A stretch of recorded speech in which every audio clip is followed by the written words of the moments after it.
Bom, pessoal, então retomando nossa reunião, nós vamos agora para o item 24, foi retirado de pauta de minha relatoria da Provider Soluções Tecnológicas. Então, o próximo da pauta a ser apreciado é o item 25, Estela Mares, Incorporação e Empreendimentos, relatoria da doutora Giovana, omissão de receitas, receita não declarada. Doutora Giovana, item 25 da pauta. Tá, esse processo, ele é um auto de infração de RPJ, CCLL, PIS e COFINS do ano calendário 2008. Além, a razão foi a omissão de receita, em razão de receita escriturada e a receita declarada.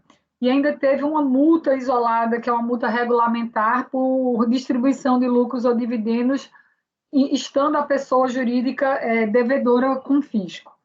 Então, eu vou começar aqui. Trata o presente processo de recurso voluntário interposto em face do acordo da DRJ, que julgou improcedente a impugnação. Por bem retratar os fatos, eu vou me valer aqui em parte do relatório da decisão de piso. Trata o presente processo de impugnação ao auto de infração, por meio do qual são exigidas as seguintes ações referentes ao ano calendário 2008. Então, tem aqui o imposto de renda, CSLL, COFINS, PIS e uma multa regulamentar. No termo de verificação, a autoridade fiscal esclarece que, em relação ao período analisado, a pessoa jurídica apresentou DIPJ 2009 com todos os valores zerados. Além disso, informa que consta de CTF primeiro e segundo semestre sem informação de débito, ou seja, zerado também. Intimada pela fiscalização, a interessada apresentou sua escrituração contábil, na qual se encontram os registros dos seguintes resultados. Então, tem aí a tela. Ele, na escrituração contábil, ele apurou imposto, tá? Apesar de não ter informado nem DIPJ nem DCTF, né? A autoridade fiscal também verificou que a empresa não efetuou qualquer recolhimento do tributo de imposto, contribuição, PIS ou COFINS, no período fiscalizado. Ainda que a contribuinte tenha apresentado a DIPJ com indicação de lucro presumido, de opção pelo lucro presumido, considerado que nenhum pagamento foi efetuado, a autoridade fiscal entendeu que o contribuinte não manifestou a opção por regime de tributação diferente do lucro real trimestral, que a legislação tributária esclarece como regra geral. Por consequência, a contribuição do PIS e da COFINS foram apuradas pelo regime não cumulativo da seguinte forma, e aí colocou aqui a tabela. Tendo em vista a divergência entre os valores apurados pela fiscalização e os registrados na contabilidade da pessoa jurídica a título de PIS e COFINS, a autoridade fiscal entendeu ser necessário reconstituir a apuração do resultado, e aí mostra a reconstituição da autoridade fiscal. Partindo do resultado operacional acima demonstrado, a autoridade fiscal apurou a CSLL e o IRPJ da seguinte forma. E aí tem a apuração para justificar a imposição da multa de ofício qualificado, a autoridade fiscal assim se manifestou. No curso do procedimento fiscal, restou demonstrar que a pessoa jurídica auferiu receita da ordem de R$500 mil no ano calendário 2008.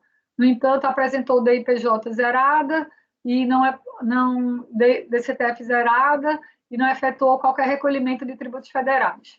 Ressalta-se que o contribuinte não deixou de informar apenas uma parte de suas receitas, mas a totalidade, o que afasta a possibilidade de uma simples falha ou erro esporádico. Observa-se que na escrituração apresentada, o sujeito passivo provisionou os tributos devidos sobre a receita e os resultados, o que denota seu conhecimento da incidência dos mesmos. Diante disso, ele qualificou a multa. Além dos tributos, a autoridade fiscal lançou multa regulamentar no valor de R$125 mil. Tal exigência, segundo esclarece a autoridade, decorre do fato de a pessoa jurídica ter distribuído lucros para a senhora Estela Mari Furlim, ao longo do ano calendário 2008, no montante de R$250 mil, mesmo estando em débito perante a Receita Federal.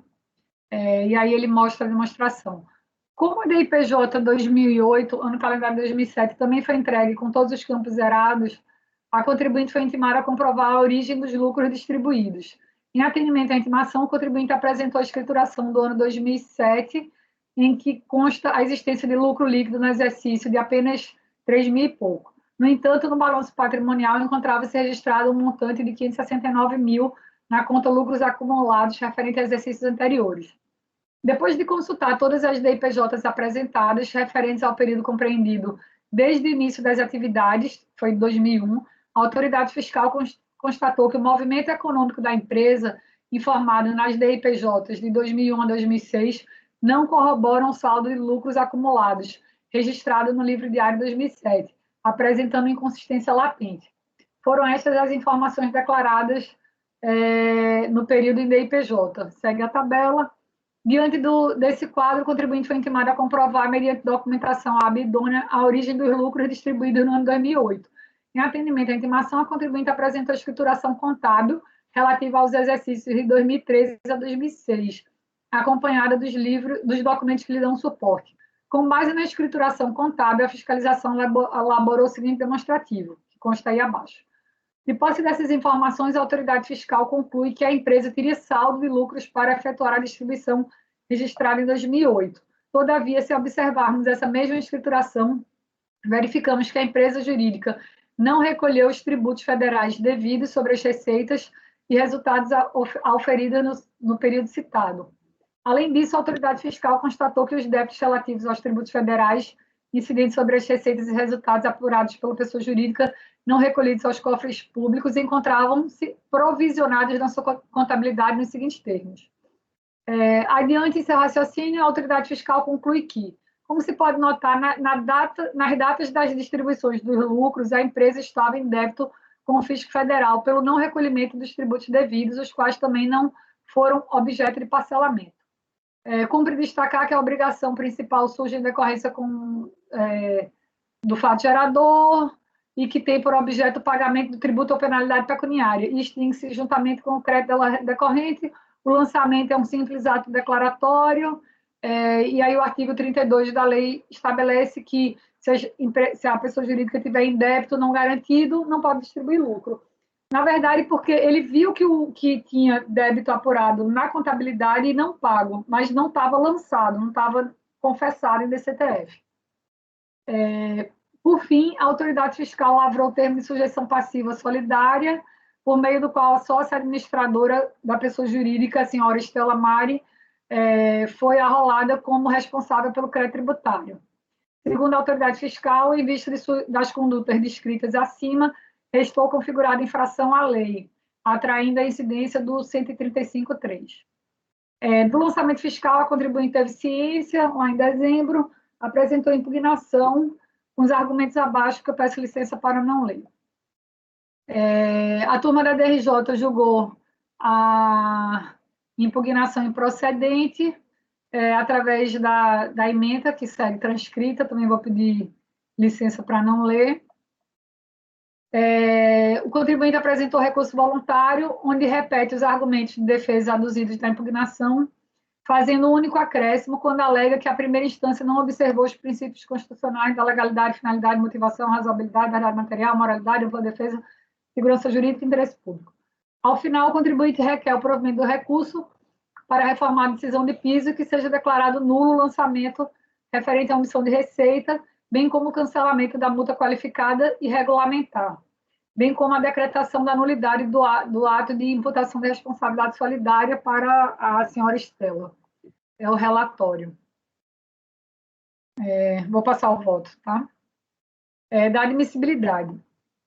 De início, eu fiz uma observação aqui, que é um recurso voluntário em nome da empresa, assinado pela Estela Mari, que é a sócia administradora, que contesta tanto o auto de infração em si, quanto a responsabilidade solidária.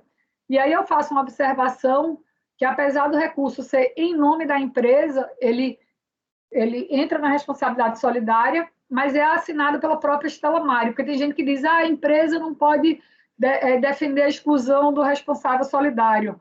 Mas aí eu entendo que seria realmente um recurso tanto da empresa quanto da sócia responsável, né?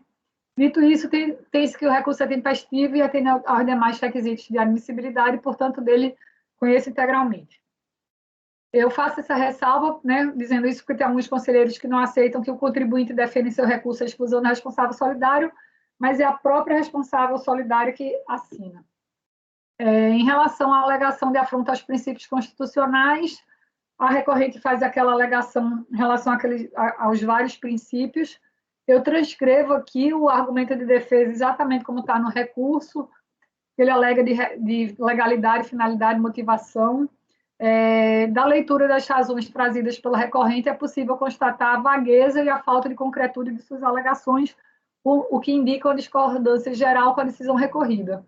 Outro sim, há de se ressaltar que o procedimento administrativo respeitou o princípio do contraditório e da ampla defesa, através da ciência dos atos, da abertura de prazo para recurso, entre outros. Todo o procedimento respeitou o decreto do PAF, bem como as demais normas que regem o processo administrativo fiscal, logo, não há que se falar em afronta ao princípio da legalidade. Como dito, o sujeito passivo apenas demonstra irresignação em relação ao acórdão da DRJ, a qual foi proferida com observância a todos os princípios constitucionais e encontra-se devidamente fundamentada. As discordâncias devem ser tratadas como questões de mérito, o que será tratado adiante. Dessa forma, rejeita a preliminar de nulidade por inobservância dos princípios constitucionais citados. No mérito, o sujeito passivo alega decadência, ele foi autuado por omissão de receita, escriturada e não declarada nem recolhida no ano calendário 2008. Além disso, houve atuação de multa regulamentar por ter distribuído lucros, apesar de possuir débitos para com a Fazenda Pública. O lançamento foi realizado com base no lucro real trimestral. Inicialmente, a recorrente questiona o regime de apuração adotado pela fiscalização, uma vez que teria feito a opção na sua DIPJ pelo lucro presumido, e que esse sistema adotado onera substancialmente a base de cálculo do PIS e da COFINS.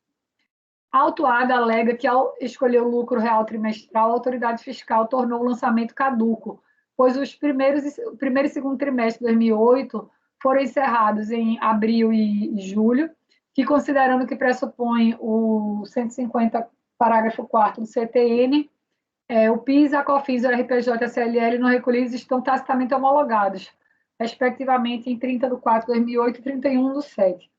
Acontece que, para que seja aplicado o 150, parágrafo 4º, faz-se mistério a existência de pagamento, pois o que se homologa para fins de considerar extinto o crédito tributário é o pagamento. No caso em tela, não houve pagamento algum por parte do contribuinte. Sendo assim, não havendo pagamento, estou aplicando aí o 173, inciso 1º, e estou afastando a decadência. No caso da multa regulamentar, não há que se falar em lançamento por homologação, e nesse caso aplica-se também o 173, inciso 1º. Tendo em vista que o contribuinte foi cientificado do lançamento em dezembro de 2013, a autoridade fiscal teria até 31 de dezembro de 2013 para efetuar o lançamento dos tributos, bem como da multa regulamentar. Então, afasta a arguição de decadência. Do regime de tributação adotado pela fiscalização. A autoridade fiscal efetuou a apuração dos tributos pelo lucro real trimestral. A recorrente alega que sua escolha foi pelo lucro presumido, informado na DIPJ. Mostra-se correto o procedimento adotado pelo fisco. Isso porque a opção pelo lucro presumido ou pelo lucro real trimestral se manifesta com o pagamento da primeira parcela do imposto devido, correspondente ao primeiro período de apuração. E aí eu cito a legislação. Como não houve qualquer pagamento por parte do contribuinte, não há que se falar em opção pelo lucro presumido. É verdade que o contribuinte informou em DIPJ a opção pelo lucro presumido. Não obstante, não se pode reconhecer essa informação como uma opção. Primeiro, porque a lei estabelece que a opção se manifesta com o pagamento. Segundo, tendo em vista que sua DIPJ foi entregue zerada. Portanto, não continha qualquer dado compatível com a apuração pelo lucro presumido que pudesse ajudar a afirmar a convicção no sentido de que esta, de fato, foi sua opção. Por conseguinte, a autoridade fiscal apurou IRPJ e CSLL pela regra geral do lucro real trimestral, na ausência de opção por regime diverso, tendo o PIS e a COFINS sido apurados pelo regime não cumulativo.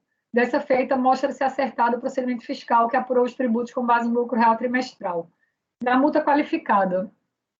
A autoridade fiscal aplicou a multa de ofício qualificada, com fundamento no artigo 44, inciso 1º, tal, pelo fato de que a pessoa jurídica oferiu receitas da ordem de R$500 mil no ano calendário 2008 e não informou a totalidade da receita em sua DIPJ, nem efetuou qualquer recolhimento, ao mesmo tempo em que provisionou em sua escrita contábil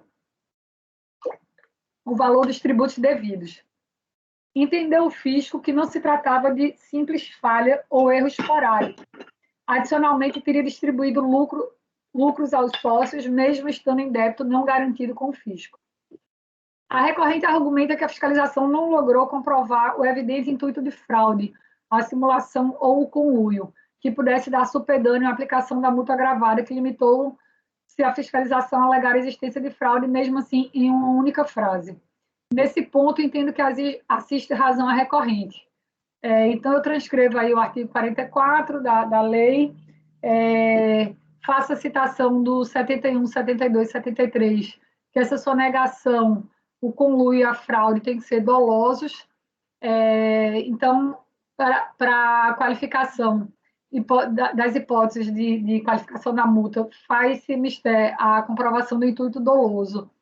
E aqui eu faço a diferenciação que existe a sonegação, a simples sonegação, que já cabe uma multa de ofício de 75%, na verdade o contribuinte já está sendo penalizado, e para qualificar com 150%, eu entendo que tem que ter realmente um ilícito típico comprovado. E eu concluo que, como o auditor fiscal ele obteve a informação da omissão de receita na própria escrita contábil do contribuinte, ele mesmo ofereceu essa informação, não há que se falar em sonegação dolosa. No caso em tela, tem-se que o contribuinte, apesar de não declarar espontaneamente os tributos devidos em sua DIPJ ou DCTF, registrou toda a apuração em sua escrita contábil, o que permitiu ao fisco a realização do lançamento a partir da documentação fornecida pelo próprio contribuinte. Pode-se afirmar com certeza absoluta que a recorrente teve a vontade consciente de não pagar o tributo naquele momento, ou de não fazê-lo de modo espontâneo, sujeitando-se ao lançamento de ofício dos tributos. Mas não houve ocultação da ocorrência do fato gerador, nem sua natureza ou circunstâncias materiais, uma vez que estava tudo devidamente registrado e provisionado em sua escrita contábil. Dessarte, considerando a ausência de realização de condutas ilícitas típicas, considerando ainda que a escrita contábil permitiu que a autoridade fiscal identificasse a ocorrência do fato gerador e suas circunstâncias, não vislumbro, portanto, nenhum artifício doloso em ensejar a qualificação da multa. Logo, não restou comprovada de forma inequívoca a existência de dolo a ensejar a multa de ofício qualificada. Então, eu estou reduzindo para 75%. Da multa regulamentar por distribuição de lucros da existência de débitos não garantidos. A autoridade fiscal verificou que foram pagos no ano calendário 2008 para sócio-administrador Estela Mari a quantia de 250 mil a título de distribuição de lucro, informado na declaração de pessoa física como rendimentos isentos não tributáveis. A fiscalização, após constatar a inconsistência entre o saldo de lucros acumulados e as DIPJs de 2001 a 2006, verificou que a empresa teria saldo de lucros para efetuar a distribuição registrada na sua escrituração em 2008. Todavia, observando-se essa mesma escrituração, verificou-se que a pessoa jurídica não recolheu os tributos federais devidos sobre as receitas e resultados auferidos no período de 2003 a 2006. Apresentou o quadro demonstrativo, eu cito aí a folha, com os tributos apurados e provisionados pelo sujeito passivo, porém não recolhidos aos cofres públicos. Concluiu o auditor que, na data da distribuição dos lucros, a empresa estava em débito não garantido com o Fisco Federal pelo não recolhimento dos tributos devidos, ensejando a aplicação da multa regulamentar, de acordo com o parágrafo 1º, inciso 1º, 32 da Lei 4357. E aí eu cito aqui a lei, né, e aí ele diz as pessoas jurídicas, enquanto estiverem em débito não garantido, né, eles não podem fazer a distribuição do lucro. A recorrente alega que a multa é indevida, posto que não havia crédito tributário constituído relativo aos anos calendários de 2003 a 2006, que o débito somente surge a partir do lançamento, de modo que no momento da distribuição dos lucros não havia que se falar em existência de débito não garantido. Acrescenta que os tributos devidos de 2003 a 2006 estavam extintos por decadência, que não havia débitos em cobrança nos sistemas da Receita Federal. Traz outros argumentos como caráter confiscatório da multa, natureza punitiva e contrariedade ao direito de propriedade e livre iniciativa. O pressuposto fático para a aplicação da multa regulamentar isolada é a existência de débitos não garantidos perante o Fisco Federal. A autoridade fiscal indicou como débitos o IRPJ, CSLL, PIS e COFINS, apurados na escrita contábil do contribuinte no período 2013 a 2006, conforme tabela abaixo. E aí ele mostra essa tabela aqui. Os débitos apontados pelo auditor constavam de sua escrituração, mas não foram devidamente constituídos, pois não foram confessados em DCTF, nem foram lançados de ofício. O lançamento da multa ocorreu em 23 de 12 de 2013. Nessa data, o direito de o fisco lançar esses valores já havia sido extinto pela decadência. Veja que a hipótese de incidência da multa cita a expressão débito não garantido, ou seja, a única interpretação possível diz respeito à existência de crédito tributário passível de cobrança, o que pressupõe sua exigibilidade, e como pressuposto dessa, mostra-se imprescindível a regular constituição do crédito tributário. Em 2013, não seria mais possível ao fisco exigir débito informado na escrita contábil referente aos anos calendários de 2003 a 2006. Logo, não se aplica o conceito de débito não garantido ou débito exigível. Dessa arte, inexistente o pressuposto fático necessário, qual seja a existência de débitos exigíveis, há de ser cancelada a multa regulamentar. Da responsabilidade solidária. Consta do TVF que foi atribuída a responsabilidade solidária à senhora Estela Mari, tendo em vista que as condutas realizadas pela pessoa jurídica configurariam clara infração à lei e a sócia administradora, à época dos fatos, 90% do capital social, deveria responder solidariamente pelo crédito tributário com base no 135.3. A recorrente alega que o 135 se limita a nomear o responsável tributário e não a estipular solidariedade, que a competência para exigir dos responsáveis o adimplemento do crédito do fisco é a exclusividade da Procuradoria, no âmbito do processo judicial de cobrança, entre outros argumentos. Por fim, requer anulação do termo de sujeição passiva solidária. Nesse ponto, tendo sido afastada a imputação da multa de ofício qualificada, bem como não tendo a autoridade fiscal apontado especificamente quais foram os atos praticados com infração à lei pela senhora Estela, há de ser afastada a responsabilidade solidária da mesma. O simples fato de a senhora Estela ser sócia administradora não implica sua responsabilidade automática, pois mostra-se imprescindível a demonstração dos atos ilícitos por ela praticados. Voto, portanto, para afastar a responsabilidade da senhora Estela Mari. Conclusão. Por todo exposto, voto por conhecer do recurso, rejeitar a preliminar de nulidade e, no mérito, por dar-lhe parcial provimento para reduzir a multa de ofício para 75%, cancelar a multa regulamentar por distribuição de dividendos e afastar a responsabilidade solidária da senhora Estela Mari. É como voto. Presidente? Pois não. A parte. No caso da multa qualificada, eu verifiquei que, como relatado, que as DCTFs estavam zeradas no mesmo tempo em que a contribuinte escriturou tributos, escriturou lucros. Ou seja, é flagrante o intuito de sonegação. Mas eu tenho uma preliminar ainda, antes dessa ressalva, é de que a contribuinte foi intimada, a responsável solidária foi intimada pessoalmente, folha 638, no termo de sujeição. Ela assinou o termo de sujeição, ou seja, o fisco fez corretamente. Mas quando ela apresenta recurso voluntário, o recurso voluntário está assinado 2 vezes pelo senhor Sandoval Fernando, que é o procurador da empresa, na folha 719 e na folha 663. Mas é 2 assinaturas no mesmo documento, a não ser que haja outro documento de recurso voluntário. Mas se foi esse o considerado como recurso voluntário, ele está assinado pelo procurador senhor Sandoval. E o senhor Sandoval só tem procuração da empresa, ele não tem procuração da senhora Estela. Ele não tem procuração da senhora Estela. Então, eu acho que não poderíamos conhecer desse recurso, do recurso voluntário. Nesse sentido, a empresa traz argumentos para afastar a responsabilidade, mas a empresa não pode trazer esses argumentos em nome de uma outra pessoa, que é uma pessoa física, no caso, né? Se o procurador fosse pelo menos procurador também da senhora Estela, talvez se pudesse relativizar essa regra civil, no caso, de representação. Mas aqui, no caso, não há isso. A procuração, o recurso voluntário é assinado por um procurador da empresa e está no nome da empresa, lá na parte inicial da impugnação. Então, como não é ela que assina, eu acho que é difícil conhecer do recurso.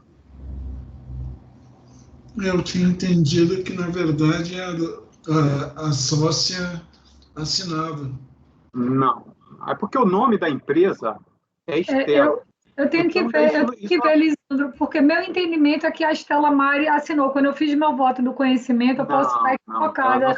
Eu estou verificando isso, mas... o nome da empresa, aí acabou levando, eu acredito que deve ter levado a erro, entendeu? Porque realmente é um rabisco, você não consegue ver de quem é aquela assinatura.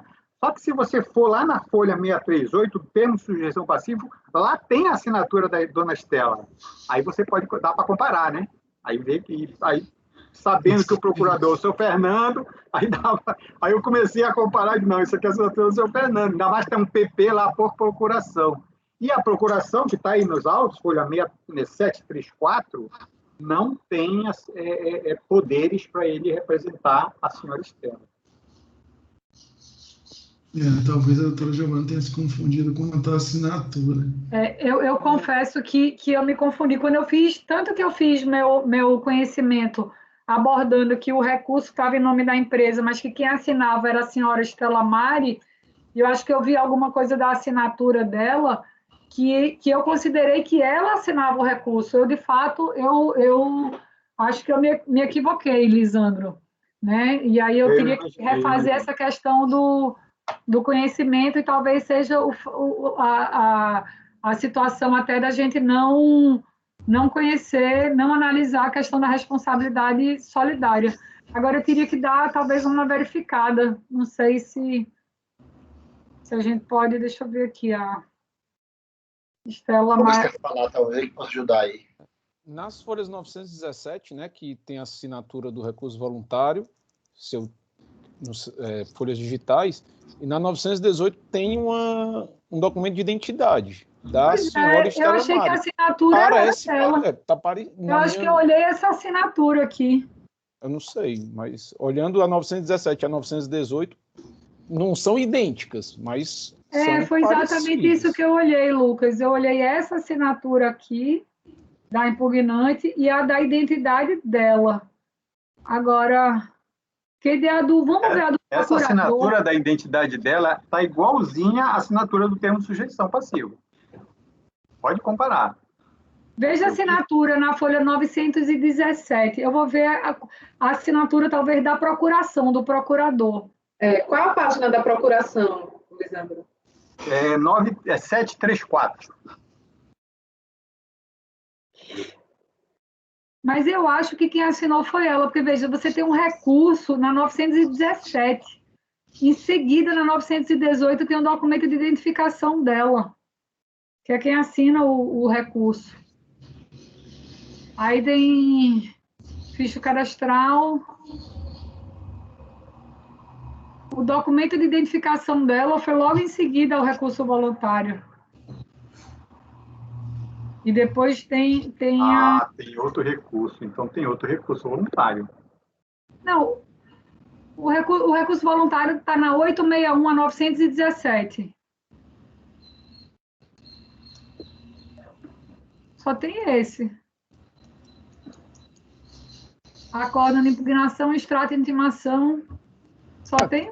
Eu acho que você viu por impugnação, não foi não, Lisandro? Tem uma procuração na 734. Tem uma procuração na 734 que está assinado e reconhecimento de firma o nome dela, Estela.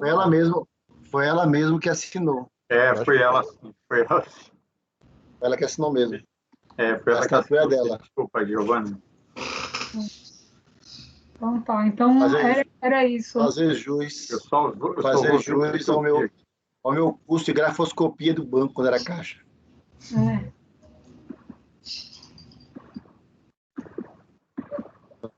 Eu vi, foi a impugnação.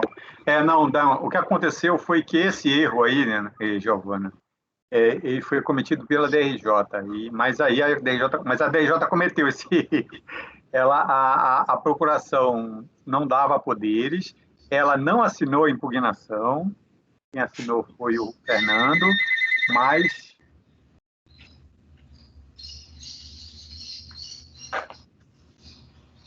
Mas aí já sanou, né? Precluso. Não, então é isso mesmo. Mas a DRJ já conheceu. Aqui para a gente, o que veio foi... Eu olhei a impugnação. Né? A DRJ cometeu, mas eu acredito que a gente não pode agora corrigir essa abertura do PAF que ele deu, né? E no recurso voluntário foi corrigido. Então, pessoal, eu também vi aqui, essa daqui tem a assinatura dela mesmo, o RV tem, aí não tem jeito. Então, Alessandro, só para poder... Agora você baixa a mão, porque nesse programa tem que baixar a mão, não é automático não, quando fala. Tá. Pessoal, então, a doutora Giovana está dando parcial provimento, reduz a multa para 7,5, cancela a multa por distribuição de dividendos e afasta a responsabilidade solidária. Agora, doutora Giovana, só uma coisa, não tem nenhum tipo de apontar a conduta dela, não, né, no fato gerador que deu infração à lei, né? Não tem não. Eu transcrevi lá em cima no relatório exatamente todo o item relativo à qualificação da multa. A qualificação da multa é o seguinte, que eu acho que até que o conselheiro Lisandro, nesse caso, ele qualifica DIPJ zerada, DCTF zerada, ele considerou que o valor de receita era significativo, que era da ordem de R$500 mil, R$500 mil, certo? E a outra questão é que ele escriturou exatamente os valores devidos. Tinha lá, inclusive estava provisionado, ele apurou o IRPJ, CSLL e estava provisionado. Então, ele tinha consciência, ele sabia exatamente o que devia. O meu entendimento é que, às vezes, o contribuinte, aquela história, deve, não nego, pago quando puder, não tenho condições de pagar agora, quero fazer capital de giro, e ele arrisca. Ele simplesmente arrisca não pagar, ao invés de fazer espontaneamente, espera que seja lançado de ofício. Para mim, nessa hipótese, é a multa de 75%, entendeu? Até porque o auditor fiscal ele chegou lá na escrituração, pegou o que estava lá e lançou. Não, a questão minha não era essa, a questão é o seguinte, tem algum tipo de vínculo estabelecido com a pessoa da sócia e algum desse tipo de omissão, efetivamente? Porque o que acontece? Não, é porque ela era sócia administradora. Ela era sócia administradora. Considerou sócia administradora. Ela era sócia administradora mesmo. E aí tem no processo, tem nos autos. Então, eu acho que eu já sei como é o vosso. Então. Se considera a multa realmente qualificada, ela sendo sócia administradora. Sim, não poderia ser outra pessoa a administrar a empresa que não fosse ela. É isso que eu queria saber. É isso. Não tem nenhum tipo de possibilidade dela não administrar essa omissão que foi objeto de lançamento. Isso. Né? Isso. Tá bom. Então, pessoal, vou colher os votos, tá? A doutora Giovana votou por dar melhor provimento. É bom falar, porque eu acho que como tem 3 itens aqui, pode ser que passar o provimento, algumas pessoas divirjam aqui. Reduzir a multa para 7,5, cancelar a multa regulamentar por distribuição de dividendos, que só estava escriturado, não estava lançado, se não estiver nem desse TF, e afastar a responsabilidade solidária da senhora Estela Amari. Esse é o voto da doutora Giovana. Então, doutor Dornelas. Acompanha a relatora. Doutor Lisandro. O presidente, primeiro minhas desculpas a Giovana, no intuito de ajudar, acabei atrapalhando, mas o erro realmente foi da DRJ. Sandra, a gente fica na segurança de que realmente não passaria, entendeu? De jeito nenhum. Considerando que a DRJ já abriu o conhecimento, eu voto por conhecer primeiro, né? Que foi uma ressalva que eu tinha levantado. Quanto à qualificadora, eu acho que é uma fratura exposta. A contribuinte demonstrou claro objetivo de sonegar, e como a dona Estela é sócia administradora, não há dúvida, então escriturou, provisionou os tributos, ela provisionou os tributos, tinha plena convicção do que estava fazendo.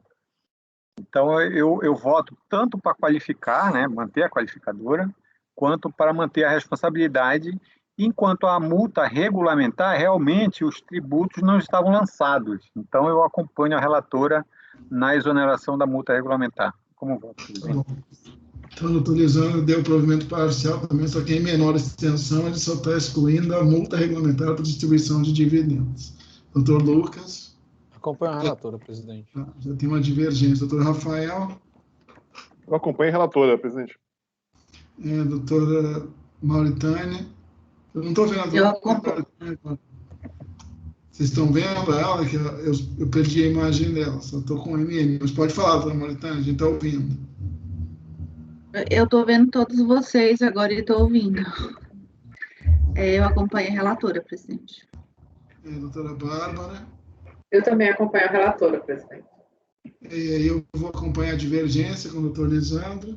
Então, ficou dar provimento parcial por maioria de votos para reduzir a multa de ofício, cancelar a multa regulamentar e afastar a responsabilidade solidária. O exercício dos conselheiros Lisandro Rodrigues de Souza e Heitor Lima Júnior. Aí eu vou botar que dava um provimento parcial em menor extensão. Acho que não precisa dizer, né, doutor Lisandro, o que a gente dobra. A gente ficou vencido mesmo. Está ótimo assim, presidente. Então, pessoal, agora a gente vai passar por aí. Eu já vou adiantar que é bem simples. Vou abrir aqui, que depois serve, se tiver alguma alteração eu já faço. É o item 26, né, do HSBC. É um daqueles processos de limite de alçada, vocês já conhecem a súmula CAF. Aí só para vocês olharem que realmente o valor está abaixo. Porque sabe o que aconteceu? Tem uns processos, não sei se está acontecendo com vocês, que estão subindo com esse problema e sem estar indicado no tema. Eu peguei um processo desse que eu vou julgar amanhã. E aí, na verdade, eu já tinha analisado ele todo, eu fui olhar o limite do recurso de ofício e era baixo. Aí eu falei, nossa, fiz a análise toda aqui, entendeu? Esse não, esse estava bem indicado, eu acho que no tema, que era limite de alçado, no outro não. E no outro também está abaixo. Mas é um processo antigo, né? O que aconteceu? Às vezes sobe e nem se passou por esse crivo, né? Mas então, pessoal, é isso. Eu trouxe um resumo mesmo, já estou relatando, tá? Então, 26 em apreciação, HSBC DTVM, processo de auto de infração, R$890 mil de imposto de renda, efetivamente, 667 mil de multa de ofício. Basicamente, foi questão de...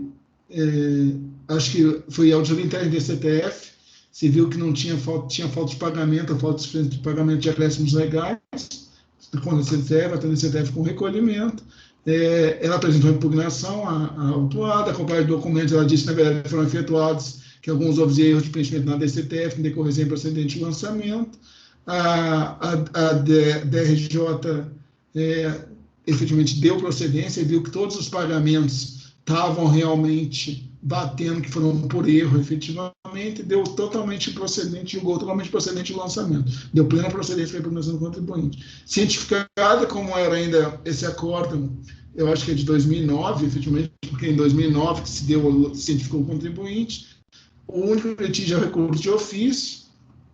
Eu trago aqui a antiga, né, que falava de R$1 milhão, era por MF3. Aí eu trouxe aqui o cálculozinho que eu fiz, era 890 mil título de principal e 667 título de multi ofício, eles superavam 1 milhão, só que aí em 2017, né, como vocês sabem, foi para 2.500.000 por MF 63, aí trouxe súmula CARF 103, fala do recurso de ofício, então eu não conheço do recurso, é só isso mesmo. Se vocês quiserem ver o valor aí, mas é isso, é um processo acima de 1 milhão, é abaixo de 2.500, que aí subiu para a gente analisar, só que a gente não conhece, porque a gente aplica contra o TEPS Red Action lá, que se aplica ali na época do recurso, a gente aplica pela súmula CARF, que é na data de hoje que a gente tem que analisar. Então é isso, eu estou não conhecendo o recurso de ofício, é só isso o processo. Se alguém tiver alguma dúvida, alguma coisa... Eu tenho um comentário a fazer. Pode fazer, Juliana. Se você não alterar lá em cima recurso de ofício recorrente com interessado, você vai ter que formalizar um voto de novo. Mas isso eu bato com a ata tudo. Mas tá bom, já vou trocar. Para não passar batida aí, que a pior coisa do mundo é fazer o voto. Não, tranquilo, acompanho o relator. Quando é isso, é até mais fácil. Pior é quando aquele problema de data que não bate, aí tem que lembrar no vídeo quando foi julgado, né? Não tem problema.